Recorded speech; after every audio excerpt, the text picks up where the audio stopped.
जय हिंद दोस्तों।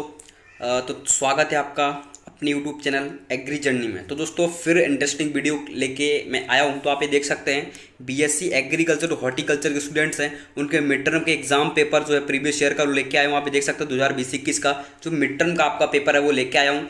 Interesting video दोस्तों, तो इसको लाइक कर दीजिएगा। एक वो आपको पता है कि प्रीवियस ईयर के पेपर बहुत ही इंपॉर्टेंट होते हैं। तो अगर आपको ये वीडियो पसंद आती है तो प्लीज़ चैनल को सब्सक्राइब करिएगा। पास में बेल आइकन है उसको भी प्रेस कर लें ताकि आने वाली हर वीडियो की नोटिफिकेशन आप तक सबसे पहले मैं, क्योंकि ऐसी इंटरेस्टिंग वीडियो मैं बनाता रहता हूँ। एग्रीकल्चर की छोटी छोटी वैकेंसीज और एग्रीकल्चर के न्यू डाटा के लिए भी आप हमारे चैनल को सब्सक्राइब कर सकते हैं। और आप हमें इंस्टाग्राम पर ही फॉलो कर सकते हैं, लिंक मैंने डिस्क्रिप्शन में दे रखी है, क्योंकि वहाँ पे भी एग्रीकल्चर संबंधित न्यू डाटा मिलता रहता है। ठीक है, तो चलिए स्टार्ट करते हैं। दोस्तों जैसा कि आप ये देख सकते हैं आपकी फंडामेंटल हॉर्टिकल्चर का आपका पेपर लेके आया हूँ, हिंदी इंग्लिश दोनों मीडियम में। ये पेपर में आपको इसमें आपको पता है कि कुछ ऑब्जेक्टिव टाइप क्वेश्चन आते हैं आपके मिड टर्म में, जो कि 30 क्वेश्चन रहते हैं, आपके 30 क्वेश्चन रहते हैं अलग अलग टॉपिक्स के। फंडामेंटल हॉर्टिकल्चर का अलग टॉपिक आपका होता है और इंट्रोडक्टरी आपका माइक्रोबायोलॉजी, इसका अलग अलग अगर आप बोलेंगे इसकी एक सीरीज लेके आऊँगा क्वेश्चनों की। प्रीवियस ईयर के बहुत सारे क्वेश्चन हमारे पास पड़े हुए हैं मिड टर्म एग्जाम के 2020-21 के। अगर आप कमेंट में हमको बताएंगे तो हम बिल्कुल क्वेश्चन सीरीज लेके आएंगे। बाकी आप सबसे पहले मैं आपको देख सकते हैं फंडामेंटल हॉर्टिकल्चर मूल जो आपके उद्यान शास्त्र के मूलभूत तत्व हैं, तो इसका जो मैं मिड टर्म का पेपर लेके आया हूँ।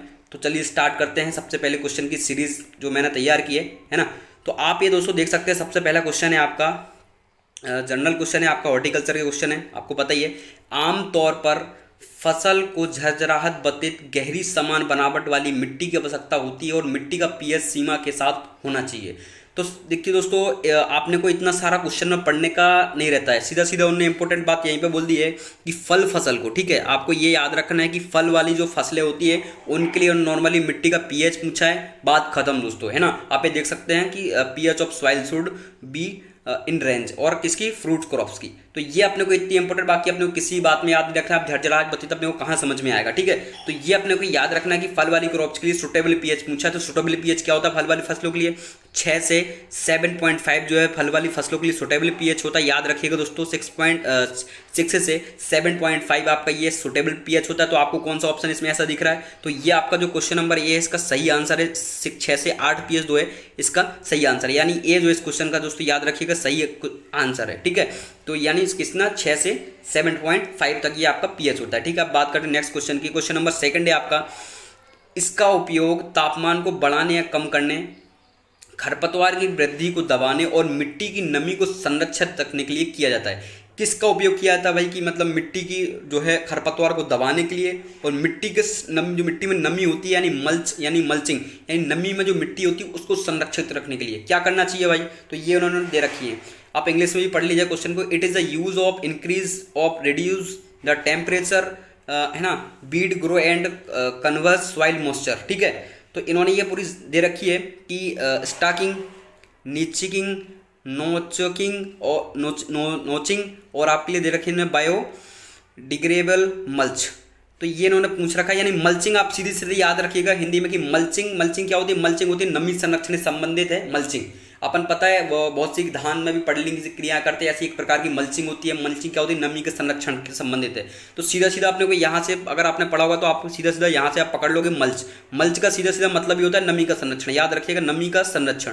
तो इन्होंने यही पूछा है कि भाई मिट्टी में नमी का संरक्षण और खरपतवार को कम करने के लिए। आपको पता है धान में क्रिया की जाती है पड़लिंग, जो कि खरपतवार को कम करने के लिए की जाती है। फिर एक क्रिया की मल्चिंग भी की जाती है, नमी जो कि नमी को संरक्षण के लिए की जाती है। तो याद रखिएगा इसका इस क्वेश्चन का जो है सही आंसर आपका डी है, यानी जो है मल्चिंग से संबंधित आपको वर्ड कहीं भी मिलता है तो मल्चिंग का सीधा सीधा मतलब ही होता है कि नमी का संरक्षण, याद रखिएगा, ठीक है।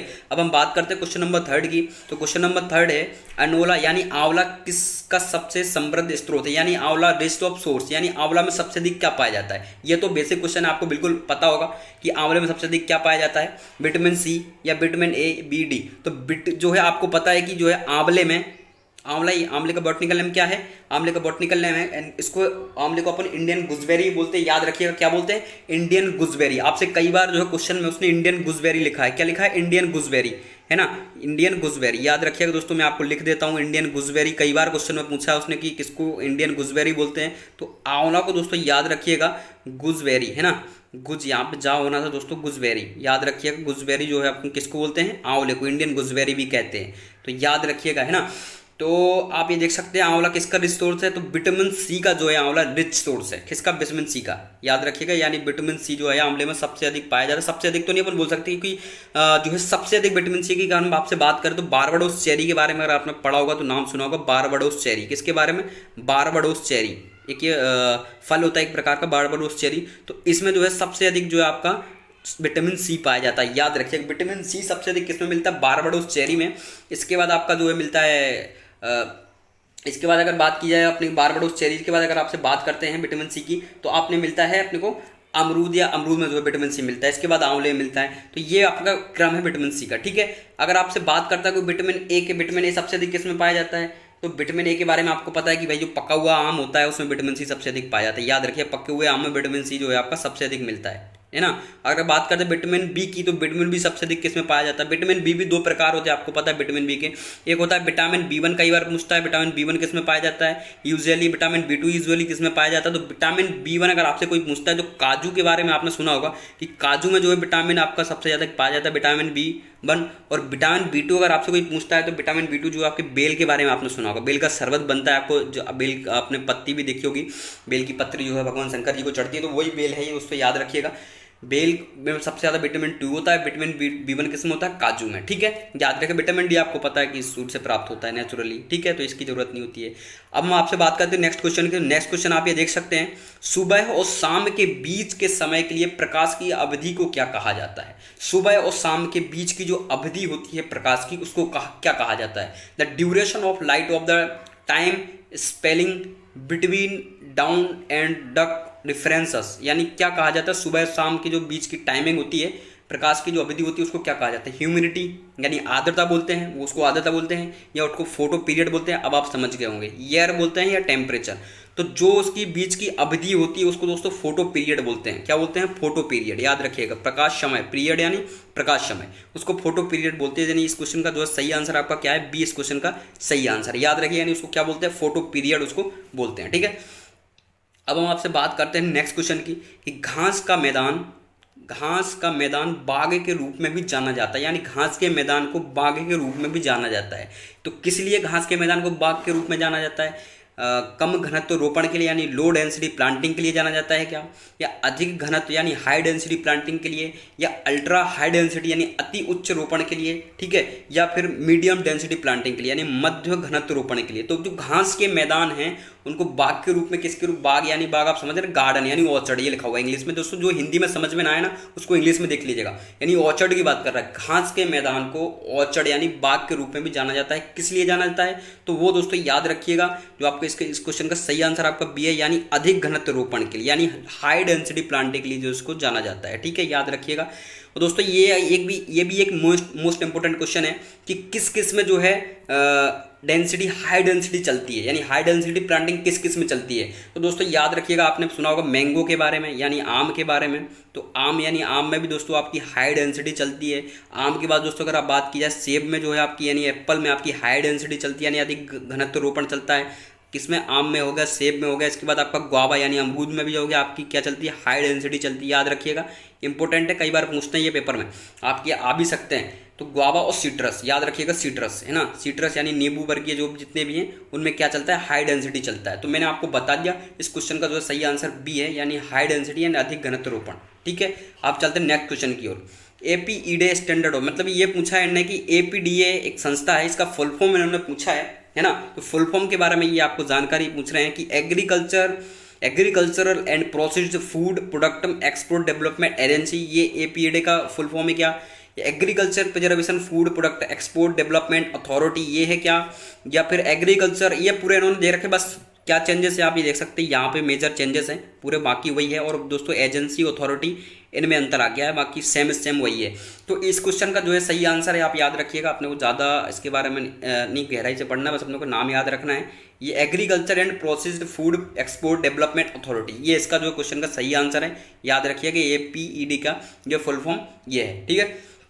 अब बात करते हैं नेक्स्ट क्वेश्चन, ये 7 नंबर क्वेश्चन है दोस्तों कि किचन गार्डनिंग का आकार 25 × 10 मीटर व्यक्तियों के परिवार के लिए, मतलब एक किचन गार्डन में जो है ना पूछा है आदर्श है, मतलब ये 25x10 मीटर जो है इन्होंने उसमें क्या किचन गार्डनिंग कर रखी है 25x10 मीटर में।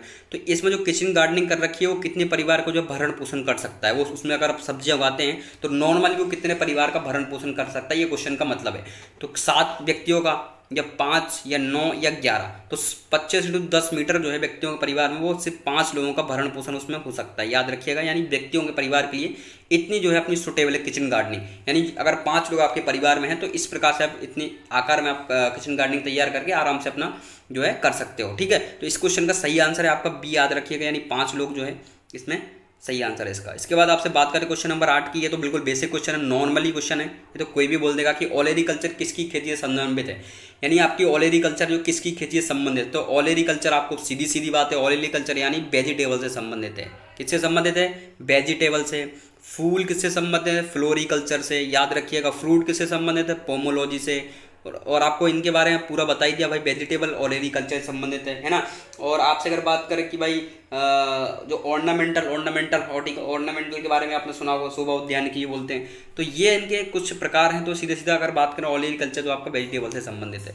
अब नेक्स्ट क्वेश्चन की, अगर क्वेश्चन नंबर 9 की हम आपसे बात करें कि नर्सरी क्यारियों को जमीन के स्तर से लगभग 10 से 15 सेंटीमीटर ऊपर मिट्टी डंप करके तैयार किया जाता है। यानी नर्सरी की वो उन्होंने प्रकार पूछे हैं कि 10 से 15 सेंटीमीटर जो है मिट्टी ऊपर डंप करके जो नर्सरी तैयार की जाती है उस नर्सरी को क्या बोलते हैं? उसको ट्रेंच या खाई बोलते हैं, यानी ऊपर, ठीक है, याद रखिएगा। ऊपर की ये मिट्टी जमीन में, तो जमीन के 10 से 15 मीटर ऊपर डाल रहे हैं, यानी मिट्टी को डंप कर रहे हैं, याद रखिएगा, ठीक है। तो ये क्या हो जाएगी? खाई हो जाएगी। भाई खाई कहाँ होगी? अपन तो जमीन के ऊपर मिट्टी ऊपर डाल रहे हैं ना भाई, तो खाई तो होगी नहीं। तो ये तो ऑप्शन है, टेंस नहीं है भाई। सपाट बिस्तर नहीं भाई, सपाट बिस्तर के सपाट तो पहले ही था, अपन ने मिट्टी डाली है। धसा हुआ बिस्तर बिल्कुल भी नहीं होगा। तो क्या होगा भाई? रेसिस्ड बेड, यानी उठा हुआ बिस्तर। ये है दी, इसका सही आंसर है दोस्तों, याद रहे। क्योंकि जो है अपन ने जो जमीन, तो ये आपकी जमीन रही, अब ये आपकी जो है जमीन रही भाई, इसके ऊपर अपने ने क्या 10 से 15 सेंटीमीटर ऊंची जो अपने मिट्टी डाल दी, तो ये क्या बन जाएगा? आपका धसा हुआ बिस्तर बन जाएगा। यानी इसका सही आंसर जो है डी है, याद रखिएगा दोस्तों, ये इंपॉर्टेंट क्वेश्चन है ना। सेशन को प्लीज़ एक बार लाइक कर दीजिएगा दोस्तों। मेरे को पता है आप लोग पूरा जो है नहीं देखेंगे सीरीज है, मेरे को पता है, जिनको इंपॉर्टेंट होगा वही देखेंगे, ये मैं जानता हूँ, बट ठीक है, कोई दिक्कत नहीं।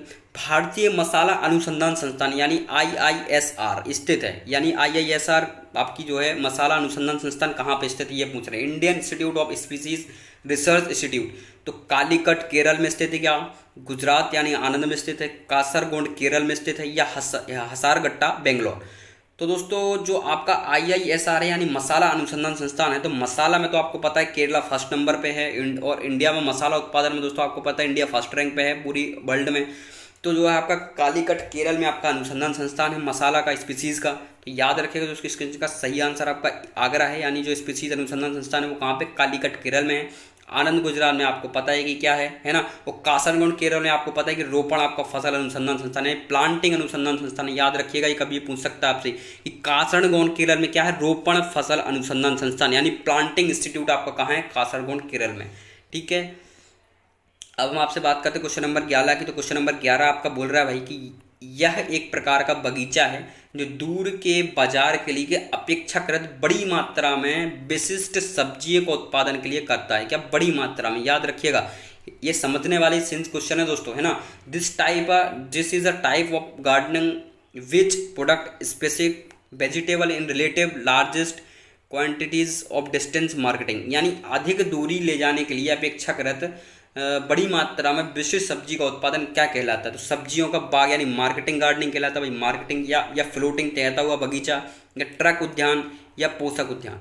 तो भाई सीधी सी बात है कि बड़ी दूरी के लिए अधिक मात्रा में अपेक्षाकृत अपने को सब्जियां चाहिए, विशिष्ट सब्जियों का उत्पादन। मतलब विशिष्ट सब्जियों के उत्पादन से आप समझ रहे हैं, विशिष्ट मतलब सिर्फ एक पे ही बल देना। जैसे कि अगर किया है खेत में तो सिर्फ टमाटर ही टमाटर चल रहे हैं भाई, आलू ही आलू चल रहा है, क्या पता भाई मिर्ची मिर्ची चल रहा है। तो विशिष्ट खेती का मतलब यहाँ पे ये है, और बड़ी मात्रा में। तो याद रखिएगा बड़ी मात्रा में किससे चल सकते भाई? ट्रक उद्यान से, यानी ट्रक गार्डनिंग। याद रखिएगा इस क्वेश्चन का सही आंसर आपका सी है। देखो समझाने का तरीका अगर आपको समझ में आ रहा तो हम बताइएगा, क्योंकि समझाने का तरीका देखो मुझे लगता है कि हाँ थोड़ी सुधार की जरूरत है, मैं करने की कोशिश करूँगा। आप हमें कमेंट में बताइएगा, ठीक है। ट्रक गार्डनिंग यानी उद्यान जो आपका है ट्रक गार्डनिंग है। इसके बाद क्वेश्चन नंबर 12, तो क्वेश्चन नंबर 12 है आपका, यह प्रणाली आमतौर पर उच्च ढलान वाले क्षेत्रों में अपनाई जाती है। ये क्वेश्चन तो किसी से भी बनेगा, क्योंकि बहुत इजी क्वेश्चन है, कई बार क्वेश्चन आया हुआ है। The system of usually follow by highly areas in high slopes, ठीक है। तो आमतौर पर जो उच्च ढलान वाले एरियाज होते हैं वहाँ पे डायगोनल चलती है क्या? नहीं भाई, डायगोनल नहीं चलती है। त्रिभुजाकार यानी हिंदी में डायगोनल, त्रिभुजाकार, हेक्सागोनल यानी षटभुजाकार, या कंटूर, इसको कंटूर ही बोलते हैं, इसको समुच्च खेती बोलते हैं। याद रखिए कि हिंदी वालों के लिए कोई दिक्कत नहीं है, याद रखिए क्योंकि इंग्लिश अपने को तेज करनी पड़ेगी। समोच्च खेती, तो भाई समोच्च खेती कहाँ पर चलती है? ढलानी हिली एरियाज में चलती है। तो इसका जो कंटूर सिस्टम है ये इसका सही आंसर है। क्वेश्चन नंबर 12 का जो है डी इसका सही आंसर है। याद रखिए कंटूर फार्मिंग, समोच्च खेती, स्लोप बनाकर खेती करते हैं, याद रखिएगा, ठीक है। इसके बाद क्वेश्चन नंबर आपका 13 है भाई, इस सब्जी में विशेष उगाने वाली संरचनाओं के तहत अपने सामान्य मौसम से बाहर उत्पादन किया जाता है।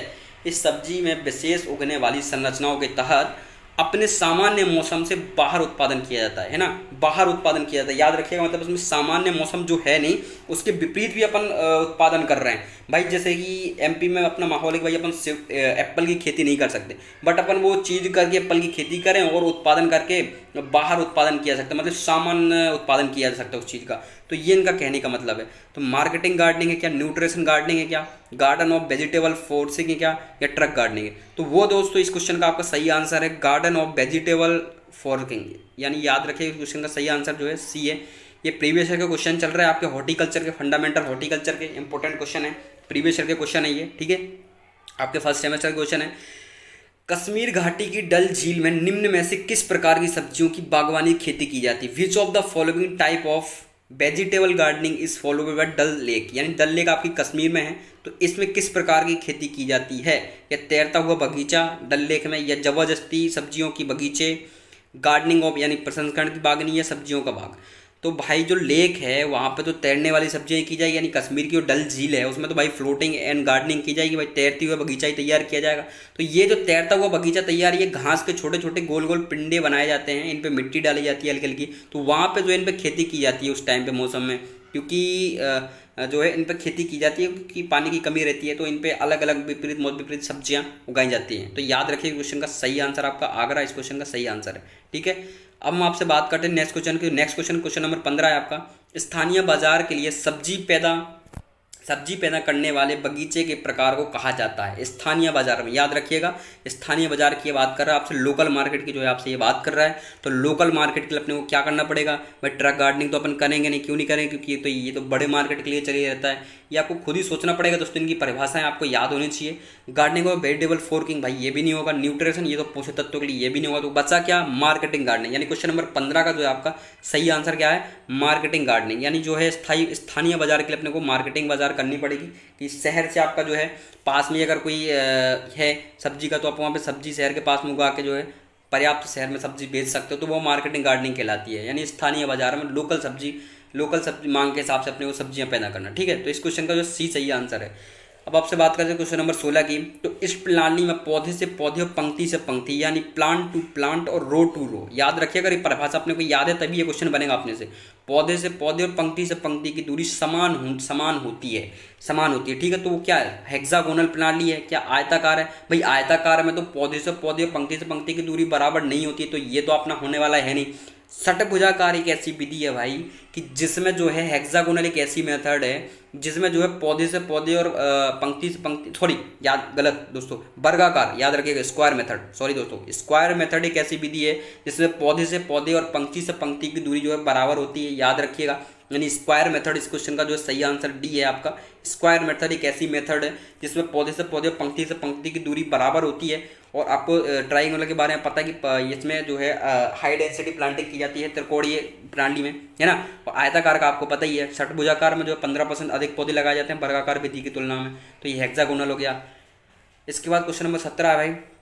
तो क्वेश्चन नंबर 17 आपका गर्मी के मौसम में तैयार की जाने वाली नर्सरी बेड का प्रकार है। यानी गर्मियों के मौसम में जो नर्सरी तैयार की जाती है उसके बेड के प्रकार दिए हुए हैं। बेड यानी अलग अलग तैयार की जाती है भाई। उठे हुए बेड, मैंने आपसे जैसे बात की थी ना कि उठे हुए स्लोप होते हैं, तो ये उसके बात कर रहा है कि गर्मियों के मौसम में कैसे स्लोप तैयार किया, तो उठा हुआ या खचा हुआ या धसा हुआ। क्वेश्चन नंबर 70 धसा हुआ, या फिर इन्होंने इसमें पूछा है भाई कि अपना फ्लैट यानी समतल। तो गर्मियों के मौसम में जो है अपने को याद होना चाहिए कि भाई गर्मियों के मौसम में जो है अपना क्या होता है कि गर्मियों के मौसम में जो है अपने खिंचा हुआ यानी समतल जो अपने के लिए स्लोप तैयार करते हैं। यानी जो इस क्वेश्चन का सही आंसर है आपका डी इस क्वेश्चन का सही आंसर है। यानी जो स्लोप तैयार करते हैं वो अपने फ्लैट लेवल समतल करते हैं, जो कि कब करते हैं? बसंत से गर्मी के टाइम पे अपने ये स्लोप तैयार करते हैं। अब क्वेश्चन नंबर नेक्स्ट है भाई अपना कि 18 कि क्षेत्र में संयंत्र की स्थिति के विपणन के रूप में जाना जाता है। क्षेत्र में संयंत्र में विपणन के रूप में स्थिति में जाना जाता है प्लांटिंग, लेआउट, रिपोर्टिंग या डीपोर्टिंग। तो इसके सही आंसर है आपका लेप विन्यास यानी लीपोटिंग यानी बी जो इस क्वेश्चन का सही आंसर है। ठीक है, अब हम बात करते हैं क्वेश्चन नंबर 19 की। तो क्वेश्चन नंबर 20 है भाई, ये आपका मार्केटिंग से संबंधित क्वेश्चन है। ऐसे क्वेश्चन आते हैं बट बहुत कम आते हैं। ठीक है ना।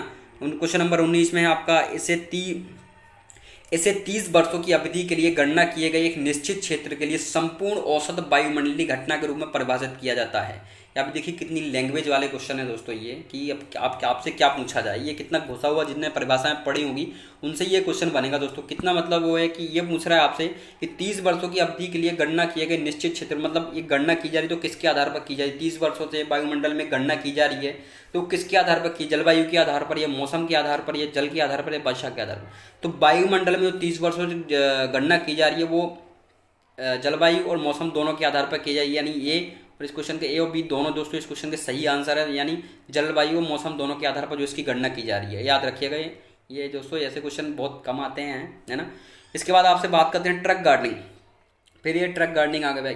ट्रक गार्डन में ट्रक शब्द का व्युत्पन्न हुआ, यानी ट्रक गार्डन में जो ट्रक शब्द है यानी ट्रक जो वर्ड है वो कहाँ से उत्पन्न हुआ, कौन सी भाषा से शब्द हुआ। फ्रेंच या ग्रीक या इंग्लिश या लेटिन। तो जो क्वेश्चन नंबर 20 है तो ये ट्रक गार्डनिंग है आपको, ट्रक गार्डनिंग लेटिन भाषा से आया हुआ है। याद रखिए कौन सी भाषा से, लेटिन भाषा से, यानी जो ये भाषा है लेटिन, इससे आया हुआ शब्द ट्रक। ठीक है, अब हम बात करते हैं क्वेश्चन नंबर 21 की।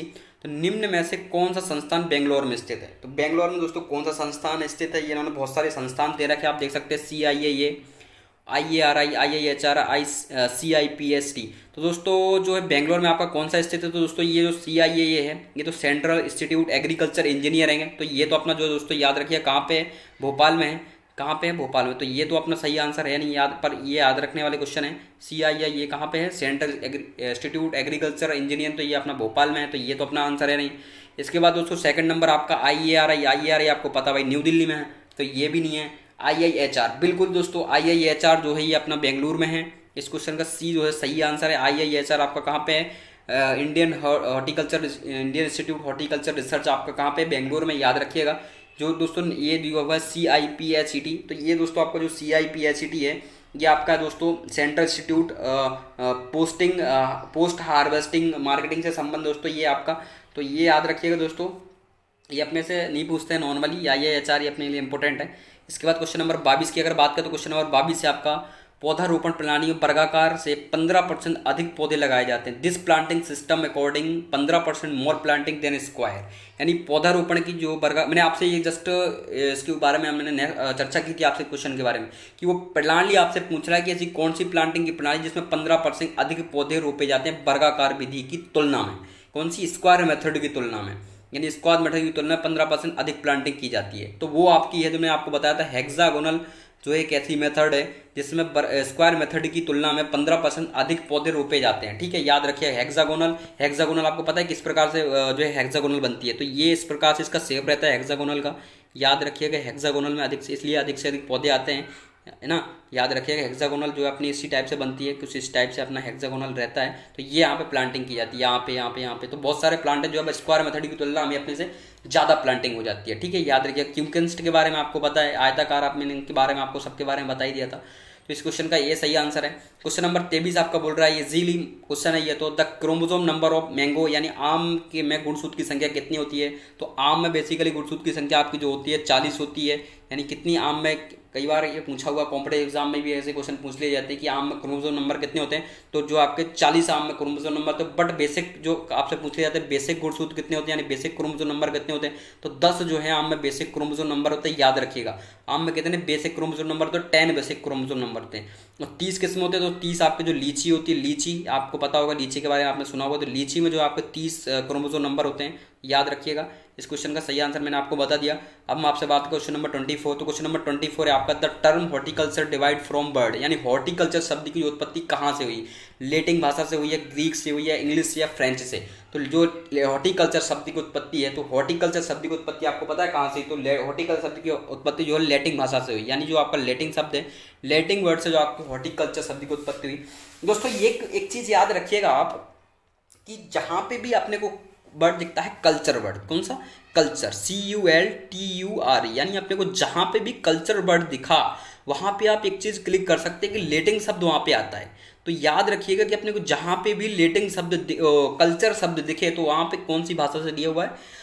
वो अपना लेटिंग भाषा से लिया हुआ है। याद रखिएगा दोस्तों, ये एक ट्रिक है कि जहाँ पे भी आपने कल्चर शब्द देखे वहाँ पे किससे संबंधित है? लेटिंग से संबंधित है। तो याद रखिएगा, यानी हॉर्टिकल्चर शब्द का लेटिंग से संबंधित है। ठीक है, अब हम आपसे बात करते हैं कम घनत्व में व्यापक दूरी पर पौधे रोपण लगभग पौध प्रति हेक्टेयर। यानी कम घनत्व में, घनत्व कम होना चाहिए पर पौधे जो है व्यापक दूरी पर लगने चाहिए, यानी पौधे का रोपण है जो अधिक होना चाहिए। घनत्व कम होना चाहिए पर पौधे जो है व्यापक दूरी में अधिक लगने चाहिए, नहीं पौधे अधिक लगने चाहिए। तो ये कितने, तो इन्होंने पूछी कितने हेक्टेयर में जो है पौधे, कितने पौधे लगा सकते हैं प्रति हेक्टेयर। तो दोस्तों ये जो है इस क्वेश्चन का ज़्यादा समझ में नहीं आया ये क्वेश्चन, तो इसमें जो है 100 से 150 क्वेश्चन लगाए जा सकते हैं। इस क्वेश्चन का सही आंसर आगरा है, ऐसे क्वेश्चन को याद ही रख लेना चाहिए, है ना। हम आपसे बात करें क्वेश्चन नंबर 26 की, तो क्वेश्चन नंबर 26 है आपका पोमोलॉजी, यानी बहुत बेसिक क्वेश्चन पूछे हुए दोस्तों। पोमोलॉजी में पोमोलॉजी शब्द होते हैं ना, पोमो और लॉजी, ये दो शब्द होते हैं। तो उन्होंने पूछा कि जो पोमो शब्द होता है ये किससे लिया हुआ है, कौन सी भाषा से लिया हुआ है। तो ये दोस्तों आपका जो पोमो शब्द है ये आपका जो है लेटिंग भाषा से लिया हुआ है। मैंने आपसे बोला ना पोमोलॉजी जो शब्द है ये किससे लिया हुआ है? लेटिंग भाषा से, यानी ये इस क्वेश्चन का सही आंसर याद रखिएगा, पोमोलॉजी लेटिंग भाषा का शब्द है। इसके बाद हम आपसे बात करते हैं पके आम का स्रोत। मैंने आपसे जस्ट जब मैंने आपको बताया था क्वेश्चन के आंवले के बारे में कि भाई आंवले कौन से स्रोत है, तो जस्ट मैंने ये भी बताया था कि आपको जो है पके आम किसका सोर्स है, यानी रिपिन मैंगो किसके सोर्स है, तो जो है विटामिन ए के सोर्स माना जाता है। याद रखिए विटामिन ए के सोर्स माने जाते हैं पके हुए आम। याद रखिएगा, मोस्ट इंपोर्टेंट क्वेश्चन है ये दोस्तों, है ना, कि जो आम होते हैं ये किसके लिए सुटेबल माने जाते हैं। तो पके हुए आम जो है जिसमें विटामिन ए की मात्रा सर्वाधिक होती है। अब आपसे पूछा होगा स्ट्रॉबेरी किसके अंतर्गत, यानी स्ट्रॉबेरी जो प्लांट है ये कौन सा प्लांट है? लॉन्ग डे प्लांट है क्या, शॉर्ट डे प्लांट है ना। ये इन्होंने पूछा हुआ है कि जो स्ट्रॉबेरी है, स्ट्रॉबेरी आपके बारे में पता होगा, स्ट्रॉबेरी के बारे में आपने सुना होगा। तो स्ट्रॉबेरी है तो ये लॉन्ग डे प्लांट है क्या, या डे न्यूट्रल प्लांट है क्या, या शॉर्ट डे प्लांट है, यानी लघु अवधि वाले प्लांट है क्या, जो आपके उदासीन प्लांट है क्या, या आपके शॉर्ट डे यानी कम अवधि वाले प्लांट हैं, या ऑल है, यानी ऑल ऑफ दिस, सभी प्रकार में। तो स्ट्रॉबेरी जो आपका है, तो स्ट्रॉबेरी के बारे में अगर आपको बताएं तो क्वेश्चन नंबर 28 में स्ट्रॉबेरी के बारे में आपको पता होना चाहिए कि स्ट्रॉबेरी जो है आपका जो है लॉन्ग डे प्लांट है। क्या है? लॉन्ग डे प्लांट है, यानी स्ट्रॉबेरी आपका लॉन्ग डे प्लांट है। और भी बहुत सारे प्लांट आते हैं लॉन्ग डे प्लांट में। एक बार आपने सुना होगा अनानास के बारे में, तो जो अनानास है आपका पाइनएप्पल, तो पाइनएप्पल भी आपका किस में आता है? लॉन्ग डे प्लांट में। याद रखिएगा कॉफ़ी, ये दो इंपॉर्टेंट है दोस्तों, कॉफ़ी यानी कैमिल अरेबिका जो है आपका किस में आता है? लॉन्ग डे प्लांट में आता है। याद रखिएगा किस में आता है? लॉन्ग डे प्लांट में। तो अनानास हो गया आपका, स्ट्रॉबेरी हो गया और कॉफ़ी, ये आपके लॉन्ग डे प्लांट है। अब हम आपको बताते हैं डे न्यूट्रल प्लांट कौन कौन से। तो डे न्यूट्रल प्लांट में अगर कोई पूछे आपसे, तो डे न्यूट्रल प्लांट में आपके आते हैं पपीता, यानी पपाया। पपाया के बारे में आपने सुना होगा, पपीता के बारे में, कैरी का पपाया इसका बॉटनिकल नेम है। तो पपीता दोस्तों आपका जो है डे न्यूट्रल प्लांट है ना। इसके बाद अमरूद, यानी सीडियम गुहाजावा जो है अमरूद का बॉटनिकल नेम है। तो अमरूद जो है आपका क्या है? डे न्यूट्रल प्लांट है। तो अमरूद भी आपका डे न्यूट्रल प्लांट हो गया, यानी फिर इसके बाद केला आपका जो है डे न्यूट्रल प्लांट है। याद रखिएगा ये तीन आपके जो है float range day neutral plant है, यानी मूसा पेरेडिस का जो है केले का बॉटनिकल नेम है, सीडियम गुहाजावा जो अमरूद का, पपीते का आपको पता है कैरी का पपाया। तो याद रखिएगा इस क्वेश्चन का सही आंसर मैंने आपको बता दिया कि क्या है, ये इसका सही आंसर। अगर आपसे कोई पूछता है शॉर्ट डे प्लांट के बारे में, तो शॉर्ट डे प्लांट के बारे में केला और आपको एप्पल बता देना है। केला और एप्पल जो है दो ही आते हैं शॉर्ट डे प्लांट में, ठीक है। अब हम आपसे बात करते हैं क्वेश्चन नंबर 29 की। तो क्वेश्चन नंबर 29 बोल रहा है एक विशेष प्रकार के पौधे हैं जिसका उपयोग उसकी सुगंध और स्वाद दोनों के लिए किया जाता है। प्लांट आ रहा है specific kind of plant usually aroma and flavour, यानी सुगंध के लिए और स्वाद के लिए दोनों के लिए उस पौधे का उपयोग किया था। वो कौन से पौधे हैं? तो सब्जियों का उपयोग जो है सुगंध और स्वाद के लिए करते हैं क्या? नहीं भाई। स्पेसिफिक यानी मसाला होते हैं जो स्पाइसेस, तो मसाले का उपयोग सुगंध और स्वाद के लिए करते हैं क्या? भाई स्वाद के लिए तो करते हैं बट सुगंध के लिए नहीं करते। एरोमेटिक यानी होता है आपके सुगंधित पौधे, तो सुगंधित पौधे का उपयोग करते हैं। जी हाँ बिल्कुल, सुगंधित पौधे का अपन उपयोग करते हैं भाई एरोमेटिक प्लांट में। एरोमेटिक सुगंधित होते हैं, उनका उपयोग अपन औषधीय के रूप में भी करते हैं। तो बहुत से जो है अपन जो है एरोमेटिक यानी सुगंधित पौधों का बहुत सा उपयोग करते हैं। मेडिसिनल का नहीं करते हैं स्वाद और सुगंध के रूप में, बट इनका जो है स्वाद के, आपने गुलाब जर रुआवजा पिया होगा तो किससे बनता है भाई? गुलाब से ही बनता है। तो ये इनका बहुत सारा जो है उपयोग है, मेडिसिनल उपयोग भी है और जनरली उपयोग भी है। तो याद रखिए क्वेश्चन का सही आंसर आपका जो है सी है, यानी एरोमेटिक जो मतलब सुगंधित पौधे हैं। इसके बाद क्वेश्चन नंबर 30 है आपका। तो क्वेश्चन नंबर 30 आपसे बोल रहा है कि उड़ने वाली नर्सरी को आमतौर पर किस नाम से जाना जाता है? उड़ने वाली नर्सरी को किस नाम से जाना जाता है? नर्सरी के प्रकार हैं, जब आप पढ़ेंगे तो आपको समझ में आ जाएगा। Flying nursery is a commonly known as, यानी उड़ने वाली नर्सरी का प्रकार कौन सा है? होम यानी घर की नर्सरी को उड़ने वाली नर्सरी बोलते हैं क्या? या स्थायी नर्सरी को जो है परमानेंट नर्सरी को जो है उड़ने वाली नर्सरी बोलते हैं क्या? टेम्पररी नर्सरी को यानी अस्थायी, यहाँ पे अस्थायी दोस्तों याद रखिएगा, टेम्पररी यानी अस्थायी नर्सरी को जो है उड़ने वाली नर्सरी बोलते हैं क्या? या रूरल नर्सरी यानी ग्रामीण नर्सरी को? तो उड़ने वाली जो है नर्सरी किसको बोला जाता है? तो जो स्थायी उड़ने वाली नर्सरी जो है अस्थायी नर्सरी को कहा जाता है। कभी भी ट्रांसप्लांट की जाती है तो उड़ने वाली नर्सरी जो होती है उनको टेम्पररी नर्सरी बोलते हैं, यानी यहाँ से वो एक बना देते हैं झूला टाइप का, तो ये इसको यहाँ पे ट्रांसफर कर दिया, यहाँ पे नर्सरी लगा दी, यहाँ पे, ये कुछ इस टाइप से उड़ने वाली नर्सरी होते हैं। तो टेम्पररी नर्सरी इसलिए इसका सही आंसर है, यानी अस्थायी नर्सरी जो है इसका सही आंसर है, याद रखिएगा, इंपॉर्टेंट क्वेश्चन है। तो ये दोस्तों क्वेश्चन की सीरीज थी, मैंने आपको पूरी जो है सीरीज के बारे में बता दिया कि किस प्रकार से क्वेश्चन आते हैं, कैसे क्वेश्चन आते हैं, ये पूरी सीरीज के बारे में मैंने आपको जो है जानकारी दे दी है ना। तो दोस्तों अगर आपको सीरीज पसंद आई तो प्लीज़ इसको लाइक कीजिएगा, सब्सक्राइब कीजिएगा, है ना। और ऐसी अगर आप चाहते हैं और नेक्स्ट टॉपिक की सीरीज तो वो भी आपको लेके आएंगे, कमेंट करके बताएं, ठीक है। मिलते हैं नेक्स्ट वीडियो के साथ। जय हिंद, जय भारत।